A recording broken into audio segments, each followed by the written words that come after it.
Hello दोस्तों, स्वागत है आपका मोदी भारत न्यूज़ चैनल पर। तो चलिए बढ़ते आज की पहली बड़ी खबर की हेडलाइंस की ओर। बिहार में बीजेपी की चुनावी तैयारी शुरू। अमित शाह आज करेंगे पहली वर्चुअल रैली की तैयारी से पहले से जुड़ी है बीजेपी के कई नेताओं ने पटना में डाला डेरा। तो चलिए अब विस्तार में बढ़ते इस खबर की ओर।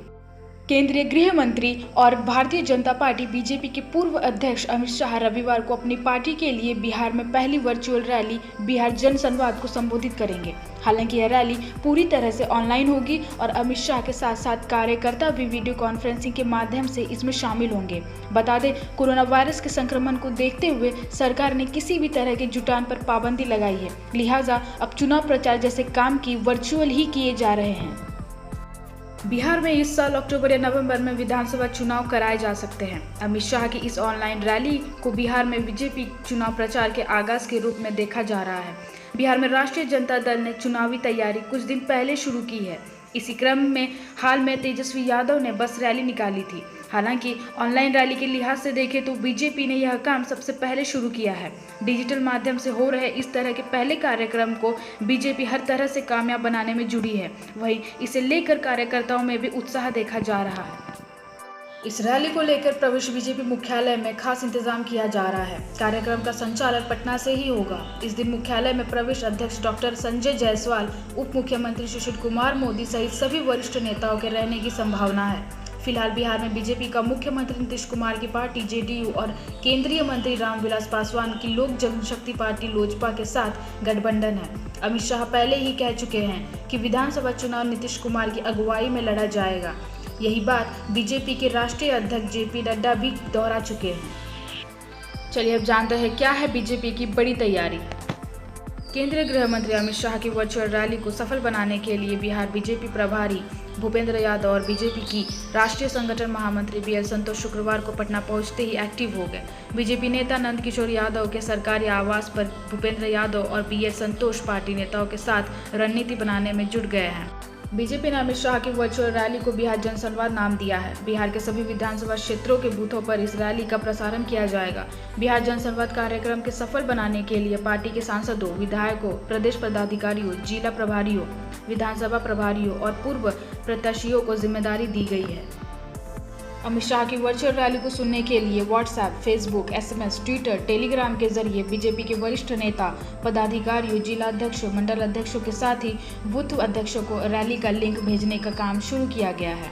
बीजेपी फॉर बिहार लाइव के माध्यम से 72,000 बूथों के अलावा 45 जिलों के 9,547 शक्ति केंद्र, 1,099 मंडलों में बीजेपी कार्यकर्ता अमित शाह का संबोधन सुनेंगे। अब जान लीजिए कि इसकी जानकारी सुशील मोदी ने दी थी। ऑनलाइन रैली के बारे में अभी हाल ही में प्रदेश के उप मुख्यमंत्री सुशील कुमार मोदी ने कहा था कि इस बात की संभावना कम ही नजर आती है कि चुनावों में राजनीतिक दल हेलीकॉप्टर से प्रचार करें या फिर बड़ी बड़ी रैलियां का आयोजन करें। सुशील मोदी ने कहा था कि बिहार में होने वाले चुनाव में राजनीतिक दल ज़्यादा से ज़्यादा डिजिटल माध्यम से वोट मांगते नजर आएंगे। उन्होंने कहा कि राजनीतिक पार्टियां लोगों से मोबाइल और टेलीविजन के जरिए वोट की अपील करती दिख सकती हैं। उन्होंने कहा था कि बिहार में राजनीतिक दल डोर टू डोर कैंपेन का सहारा लेंगे और ज़्यादा से ज़्यादा ऑडियो और वीडियो कॉन्फ्रेंसिंग के जरिए मतदाताओं से जुड़ेंगे। अब जानिए इस पर जेडीयू ने क्या कहा। जेडीयू ने कहा, काल्पनिक विचार। जेडीयू ने सुशील कुमार मोदी के उस विचार को काल्पनिक बताया था जिसमें उन्होंने कहा कि कोरोना संक्रमण के दौर में आगामी बिहार विधानसभा चुनाव डिजिटल तरीके से होगा। जेडीयू ने कहा कि कोविड-19 महामारी के बीच देश में डिजिटल गतिविधि में काफ़ी बढ़ोतरी देखने को मिली है, मगर बिहार में इसी साल के अंत में होने वाले चुनाव डिजिटल तरीके से होंगे, ऐसा कहना फिलहाल काल्पनिक है। जेडीयू प्रवक्ता राजीव रंजन ने कहा, कोविड-19 काल में डिजिटल गतिविधियां देश में काफ़ी बढ़ी है और ऐसे में बिहार में होने वाली विधानसभा चुनाव में भी परंपरागत तौर पर होने वाली रैलियां और हेलीकॉप्टर के इस्तेमाल में बदलाव की गुंजाइश हो सकती है। सुशील मोदी ने जो कहा है वह फिलहाल एक काल्पनिक स्थिति है, मगर चुनाव आयोग को कई तरह के बदलाव के लिए खुद को तैयार करना पड़ेगा। चलिए अब नजर डालते हैं दूसरी बड़ी खबर की हेडलाइन की ओर। मुंबई फार्मा कंपनी में गैस लीक से हड़कंप, मौके पर पहुंचे अफसर, जांच जारी। पीएमसी की अपील, लोग घबराए नहीं, तकलीफ हो तो गीले कपड़े से ढके नाक। चलिए विस्तार में बढ़ते इस बड़ी खबर की ओर। कोरोना की महामारी और चक्रवाती तूफान निसर्ग के थपेड़े से बेहाल देश की आर्थिक राजधानी मुंबई में अब गैस लीकेज की घटना सामने आई है। मुंबई की एक फार्मा कंपनी में गैस लीक होने से हड़कंप मच गया। गैस लीक शिकायतों को गंभीरता से लेते हुए अधिकारी मौके पर पहुंच गए। बीएमसी के अनुसार गैस लीकेज की जांच जारी है। मुंबई के कई इलाकों से गैस लीक की शिकायतें मिलने के बाद अलर्ट हुए बीएमसी ने तत्काल फायर ब्रिगेड और अन्य संबंधित एजेंसियों के अधिकारियों को जांच के लिए मौके पर भेजा। जांच के दौरान एक फार्मा कंपनी से गैस लीक होने की बात सामने आ रही है। मौके पर पहुंचे अधिकारी जांच में जुटे हैं। हालांकि बीएमसी ने ट्वीट कर कहा है कि यह दुर्गंध कहां से आ रही है, इसका पता लगाने की कोशिश की जा रही है। इससे पहले बीएमसी ने ट्वीट कर जानकारी दी कि चेंबूर, घाटकोपर, कांजुरमार्ग, विक्रोली और पवई के निवासियों से गैस रिसाव की कुछ शिकायतें मिली हैं, जिसकी जांच के लिए फायर ब्रिगेड को संबंधित इलाकों में भेजा गया है। बीएमसी ने कहा कि शिकायतों को गंभीरता से लेते हुए सभी संबंधित एजेंसियों को अलर्ट कर दिया गया है।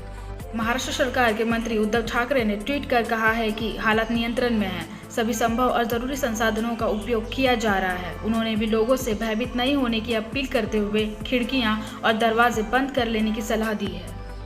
साथ ही बीएमसी ने लोगों से यह अपील की है कि घबराए नहीं। संबंधित क्षेत्रों में 13 दमकल एहतियातन संबंधित इलाकों में भेज दी गई है। बीएमसी ने लोगों को सलाह दी है कि अगर इस दुर्गंध युक्त गंध के कारण किसी को भी समस्या होती है तो अपनी नाक को ढकने के लिए गीले तौलिए या कपड़े का इस्तेमाल करें। चलिए बढ़ते तीसरी बड़ी खबर की हेडलाइन की ओर। खबर है महाराष्ट्र से।